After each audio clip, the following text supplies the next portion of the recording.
Ask a shitload of questions. That was Pemberton's strategy for job interviews. Start with questions, end with questions, and cram more questions in between. Only the last time he'd used this approach, it had worked a bit too well. Pemberton had responded to an ad for a freelance editing gig placed by a woman named Kiki. He hadn't done any editing since You Had to Be There, the online humor zine he co-founded in college, which had peaked at 40 discrete visits per week. Through an exchange of emails, he was able to ascertain that Kiki intended to write a book about her Korean boyfriend, Ricky, who had a super secret story to tell. Crime was involved. Money was no object. Would Pemberton like to meet at a coffee shop to discuss the details? Absolutely, he replied. Surprise, surprise, Kiki turned out to be a highly attractive Korean-American woman with long hair that kept drifting into her eyes. Ricky, predictably, was a thick-necked thug who, Kiki explained, spoke no English. Pemberton fired questions at his potential employer, and he learned quite a bit. Ricky was a gangster, a straight-up killer. Kiki was bisexual. Sapphic poetry was her thing, not criminal memoirs. That's where Pemberton came in. You're an amazing writer, Kiki gushed. I can tell from your emails. Tell me more, Pemberton said. We're polyamorous. That means we like to fuck other people? Ricky grunted, and Kiki went on. She had a thing for massage oils. Ricky liked making home movies with his digital camera. They both enjoyed cocaine. Kiki offered these details in the unselfconscious way of someone auditioning for a reality television show. She certainly wasn't shy. She wanted the other patrons in the Beverly Hills coffee shop to hear what she was putting out there. What we're really looking for, Kiki confessed, is a ghostwriter. I see, Pemberton said. How do you propose we proceed? Would you like to come back to our place and get to know one another better? Pemberton nodded his consent. Not because he was attracted to Kiki, though he was, and not because he needed the money, though he did, desperately, and certainly not because he wanted to put his relationship with Deborah, which was already on life support, in further jeopardy. No. Pemberton accepted Kiki's invitation because he really, really liked cocaine. The ad man's drug of choice, and the prospect of getting paid an outrageous sum to do coke with a polyamorous bisexual Korean-American hottie made him weak with want. They went up to the hills in Ricky's limited edition Lexus. They lived in Koreatown, Kiki explained, but were mansion sitting for a friend in the porn industry. The house looked like a wedding cake made out of bird cages, floor-to-ceiling glass walls, fire pit in the parlor, infinity pool on the patio.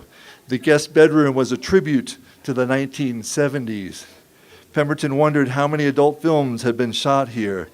They settled in a lounge strewn with sofas. Kiki fiddled with the stereo and asked Pemberton to fix drinks.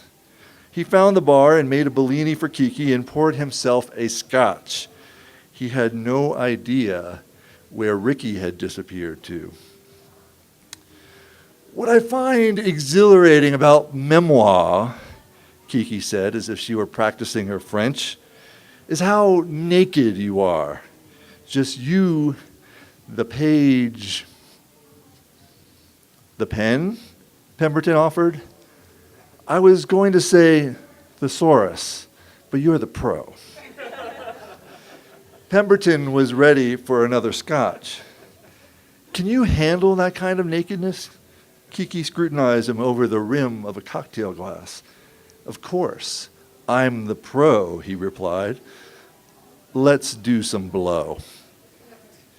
Kiki dumped at least an 8-ball on the glass coffee table.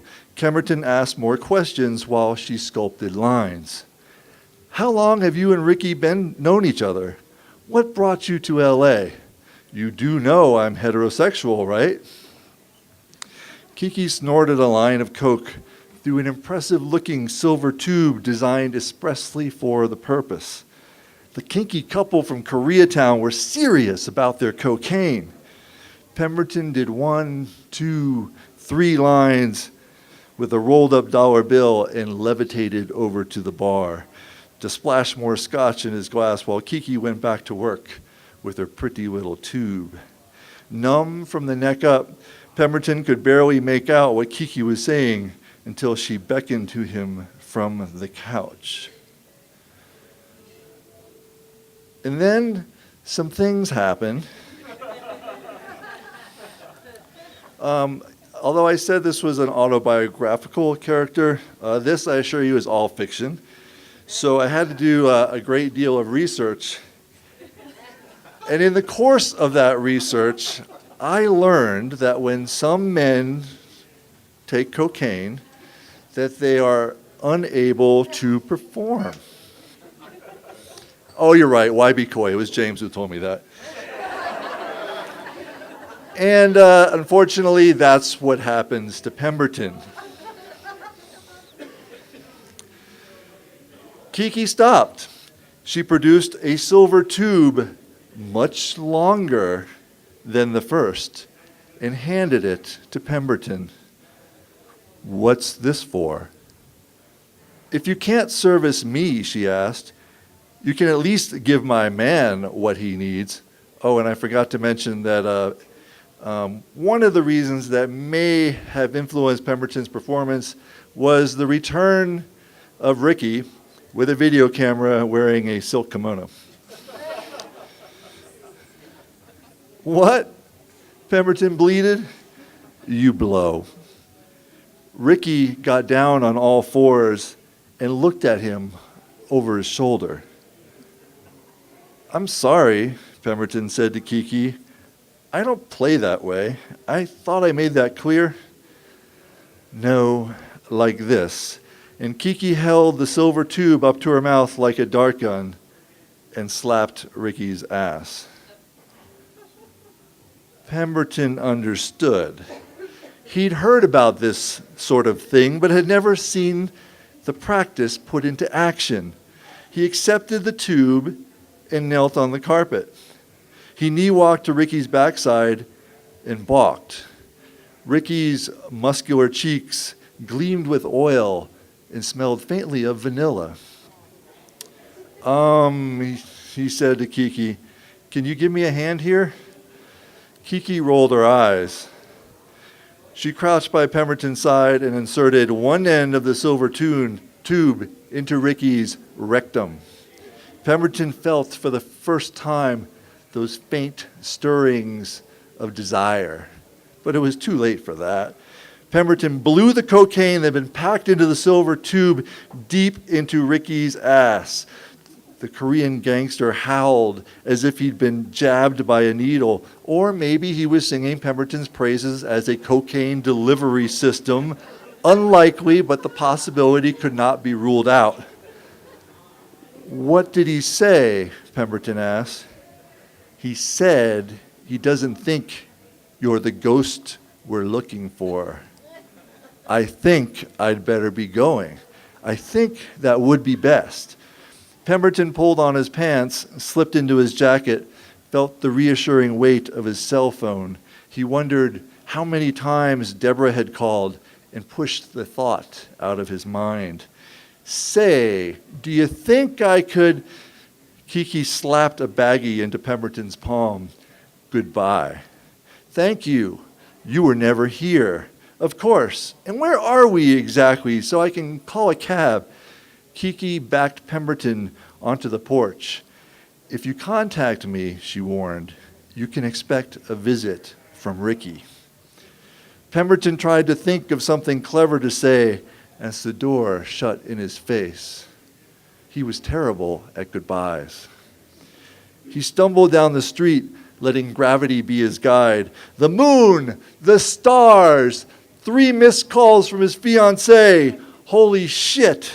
He turned off his phone. He wasn't ready to go home. It was early, at least by Coke in the pocket and no work tomorrow standards. The interview had not gone well. But they weren't really looking for a writer, at least not one of Pemberton's caliber, in Pemberton's league. There was nothing left to do but hoof his way back to Hollywood. Thank you.